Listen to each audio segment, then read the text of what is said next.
Certes, les lignes ferroviaires ne peuvent pas desservir l'ensemble de notre territoire.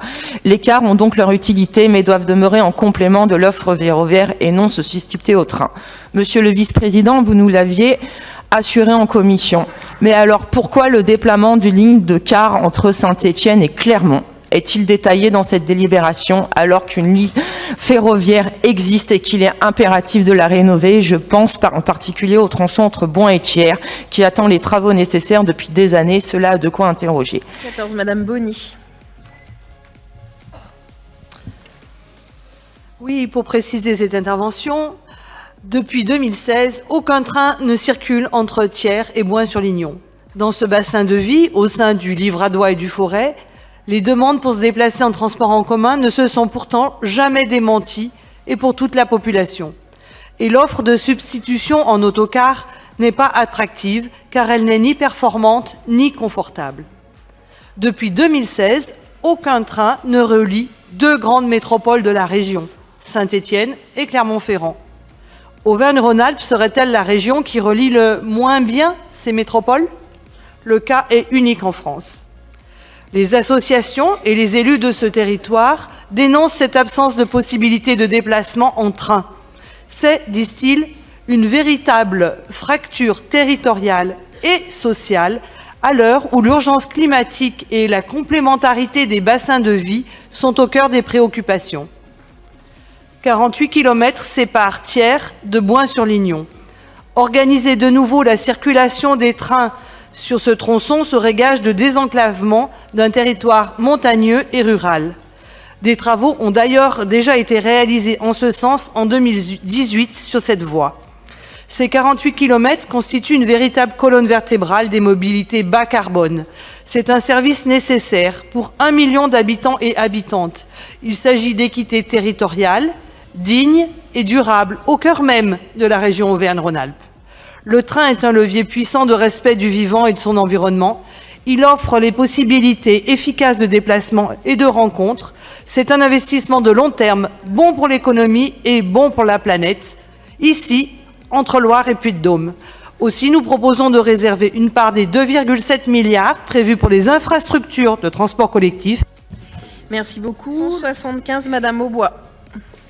Madame la Présidente, Monsieur le Vice-président, je ne vais pas répéter ce qu'ont dit mes deux collègues sur la ligne Thiers-Boin. Moi, ce que j'aimerais vous dire, c'est que, franchement, j'aimerais que vous arrêtiez de vous défausser quand ça vous arrange.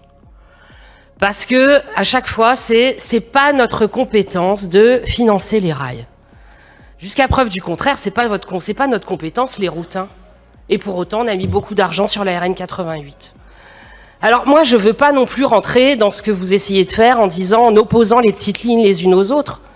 On ne les oppose pas, on vous demande de faire des choix. Très bien, elles ne seront pas toutes faites en 2024, 2025, 2026, mais de donner à ce moment-là, si vous faites le choix, d'aller sur les petites lignes, on donne un agenda, tout simplement.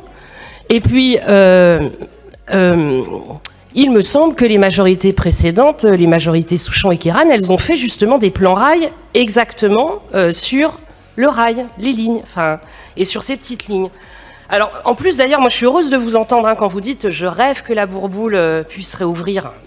Le rêve, il peut se réaliser, comme pour le Thiers-Boin, comme pour la rive droite. Tout est possible à partir du moment où on en fait le choix politique. Parce que, si je reviens sur Thiers-Boin, c'est quand même fou que deux métropoles importantes de notre territoire par un train direct. Voilà, tout simplement. Rapidement, Madame Aubois, je vous aime beaucoup. J'ai beaucoup d'admiration pour votre parcours politique et votre engagement auprès de Monsieur Souchon à l'époque, qui a voté le plan rail, effectivement, et fait voter le plan rail comme vous l'avez évoqué. Mais c'est dans ce fameux plan rail et sous l'impulsion de Monsieur Souchon qu'a été exclu les investissements sur le Thiers-Boin et fermé le Thiers-Boin. Donc vous avez fermé le Thiers-Boin et vous venez nous reprocher effectivement de ne pas le réouvrir, Madame Aubois. S'il vous plaît. C'est votre majorité politique qui a impulsé la fermeture du tiers-boin. Donc pas à nous, s'il vous plaît, pas à nous. Donc nous avons dit que nous étions favorables à partir du moment où l'État allait réinvestir sur la voie. Nous, on mettrait les dizaines de millions d'euros nécessaires pour, faire tourner ce service-là, 2, investir sur les rames nécessaires et l'achat des rames. Chacun sa responsabilité. Et on se bat pour cela, comme sur la rive droite, comme pour le tiers-boin, comme sur d'autres lignes. On est pour la réouverture, mais on n'est pas pour le démantèlement du réseau national. Donc Madame Aubois et l'ensemble de vos collègues, s'il vous plaît, un peu de cohérence. Vous avez fermé les lignes. La rive droite, c'est Monsieur Kéran qui s'est exprimé à plusieurs reprises en disant « il n'est pas question de réouvrir cette ligne inutile ». Donc tout comme nous ne sommes pas d'accord avec Monsieur Kéran, nous ne partageons pas les choix de Monsieur Souchon à l'époque d'avoir fermé le tiers-boin. Sauf que, ce que ne dit pas Frédéric Aguilera. René Souchon avait commandé une étude côté Auvergne et les travaux étaient votés sous la mandature de Jean-Jacques Kéran côté Rhône-Alpes. Les investissements étaient prévus dans le CPER 2015 à 2020 Rhône-Alpes. La régénération du tronçon Thiers-Boin avait démarré. Les traverses avaient été amenées par SNCF Réseau pour être posées. Mais, le 4 janvier 2016, Laurent Wauquiez est élu à la tête de la région Auvergne-Rhône-Alpes. Le 7 juillet 2016, la commission permanente du Conseil régional Auvergne-Rhône-Alpes sous la présidence de Laurent Wauquiez écarte la régénération de la ligne Clermont-Ferrand-Saint-Étienne. La région assume la fermeture totale de 50 km sur des axes relevant de sa seule responsabilité, Oyonnax-Saint-Claude et Bouin-Thiers sur une ligne qui nécessiterait 40 millions d'euros de travaux. Elles seront remplacées par des cars. Au final, on ferme vraiment 50 km de voies et c'est notre décision, annonce Laurent Wauquiez. Nous allons soutenir cet amendement comme nous avons voté les précédents, mais j'ai une question, Monsieur le Vice-président, par rapport à votre réponse sur le Bouin-Thiers et sur les petites lignes. Ça veut dire que dans le contrat qui est en train d'être négocié dans le CPER, elle y sera. Parce que vous avez dit que vous y tenez et que vous ferez en sorte qu'il y ait l'État. Et que les autres lignes aussi, qu'il y aura un financement massif. Enfin, si j'ai bien compris ce que vous avez dit, peut-être que j'ai mal compris, c'est pour pas mal interpréter vos propos. La demande du ministre est que aucun crédit du CPER n'aille vers la réouverture de lignes. Donc déjà, on se bat, nous, pour qu'il n'y ait pas de fermeture de lignes. C'est tout le sens du combat du président Wauquiez. Mais malheureusement, le ministre a annoncé qu'il n'y aurait pas de crédit en direction de la réouverture des lignes.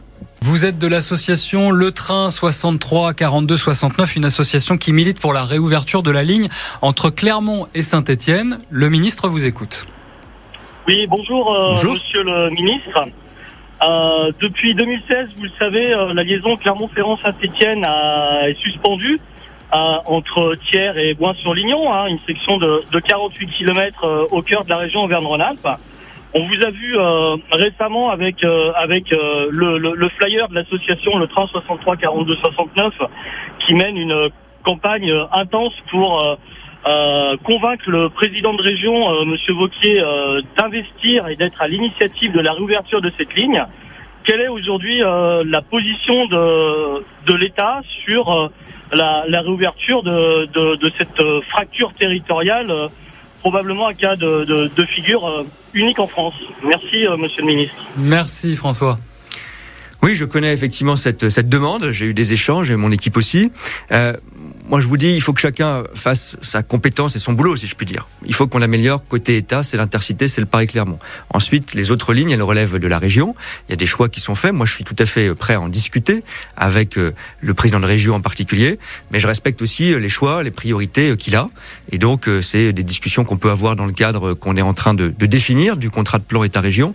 Mais il s'agit là plutôt d'une ligne qui relève de la région Auvergne-Rhône-Alpes. Donc, on a l'impression que tout le monde se renvoie la balle, Clément Beaune. Je comprends bien que voilà, il y a des logiques territoriales, mais au bout d'un moment, la situation n'avance pas. Bien sûr, moi, j'y suis pas opposé. Deux, la SNCF, qui est effectivement une entreprise d'État, est à la disposition des collectivités pour en discuter. Mais on est dans une politique qui a été organisée de manière à avoir la plus grande proximité. L'intercité, vous me posez des questions, j'assume, on a des difficultés, on investit, c'est l'État qui prend sa part. Quand les lignes relèvent des collectivités, je ne vais pas leur voler, si je puis dire, cette responsabilité, mais je suis prêt à en discuter. L'État est prêt, sur le plan technique et même sur le plan financier, à discuter. Mais c'est un projet, et je sais qu'il est très important, et absolument pas le contraire, qui est plutôt de niveau régional. Mais on peut avoir, et heureusement on est une démocratie responsable, des discussions entre l'État et la région. J'ai encore vu Laurent Wauquiez il y a quelques jours. La réouverture de la ligne ferroviaire Clermont-Ferrand-Saint-Étienne coûterait moins cher à exploiter qu'une offre de car renforcée.